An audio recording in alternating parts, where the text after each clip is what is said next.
Hi all, welcome to icon kitchen. So ఇవాళ నేను బెండకాయ వేపుడు ట్రై చేస్తున్నాను. సో అందరూ డిఫరెంట్గా బెండకాయ వేపుడు ట్రై చేస్తారు కదా. సో ఇవాళ నేను చూపించే విధానం ప్రతి ఒక్క పిల్లలకు కూడా నచ్చుతుందండి. అండ్ ఇది మనకి 3-4 రోజులు కూడా నిలువ ఉంటుంది. సో నేను ముందుగా తీసుకుంది బెండకాయలు ఇలా సన్నగా కట్ చేసుకున్నాను. అది 150 గ్రాముల బెండకాయలు తీసుకున్నాను, ఒక్క ఆనియన్ తీసుకున్నానండి. అండ్ దీంతో పాటు నేను ఒక 4-5 కరివేపాకులు కూడా తీసుకొని చాప్ చేసుకున్నాను. ఇప్పుడు వేడిగా నూనె కాగే దాంట్లో మనకి ఇప్పుడు నాన్ స్టిక్ ప్యాన్ ఉంటే దాని తగినట్టుగా మీరు ఆయిల్ పోసుకోవచ్చు. సో నేను ఇవాళ దీంతో 1 కప్ వేసుకున్నానండి.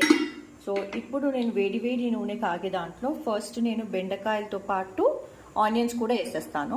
సో మనకి బెండకాయ ఇంకా ఆనియన్స్ 2 బ్రౌన్ కలర్ వచ్చే వరకు మనం వేయించుకోవాలి. సో బెండకాయ దాంట్లో కొంచెం ఎక్కువగానే నూనె పోసుకోవాలండి. సో ఇక్కడ నీకు నూనె కనిపించాలి. దాని తర్వాత బ్రౌన్ కలర్ అయ్యాక ఈ నూనె మనం తీసేయచ్చు. మీకు ఎంత కావాలంటే దాని ప్రకారంగా మీరు నూనె వాడుకోవచ్చండి. సో దీంట్లో చూస్తున్నారు కదా, ఇది ఒక మంచి బ్రౌన్ కలర్లో వచ్చేస్తుంది. ఆనియన్స్ కూడా కొంచెం బ్రౌన్ కలర్ అవుతుంది. సో ఇంకాస్త బ్రౌన్ అయ్యాక ఏదైతే నూనె ఇక్కడ కనిపిస్తుందో సో ఈ నూనె మనం తీసేయచ్చు అండి. తీసేసి డ్రైగా ఫ్రై చేసుకుందాము. సో కొంచెం బ్రౌన్ అయ్యాక నేను మిగతా ప్రాసెస్ చెప్తాను. సో చూస్తున్నారా, ఇది మొత్తం బ్రౌనిష్ కలర్ అయిపోయింది. ఓకే, ఒక్కొక్క ఆనియన్ బ్రౌన్గా అయింది. బెండకాయ కూడా మంచిగా ఫ్రై లాగా ఉంది కదండి. సో ఇప్పుడు ఏదైతే నూనె ఉందో అది నూనె మీరు తీసేసేయచ్చు. అది మళ్ళీ వేరే ఏదైనా కర్రీస్లో కూడా మనం వాడుకోవచ్చు అండి. సో ఇప్పుడు ఏదైతే నూనె ఉందో అది మొత్తం నేను తీసేసాను.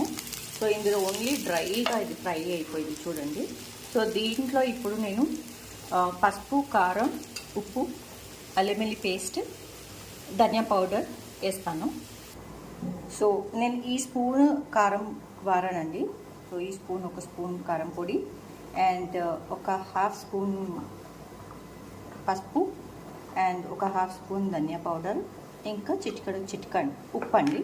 ఉప్పు మీ క్వాంటిటీ బట్టి వేసుకోవచ్చు. ఇప్పుడు నేను ఇదంతా వేసేసి ఒకసారి ఇలా ఫ్రై చేసేస్తాను. సో దట్ అది కొంచెం బాగా డ్రై అయ్యి మంచిగా బెండకాయకి ఇంకా ఆనియన్స్కి ఇది కలిసిపోతుంది.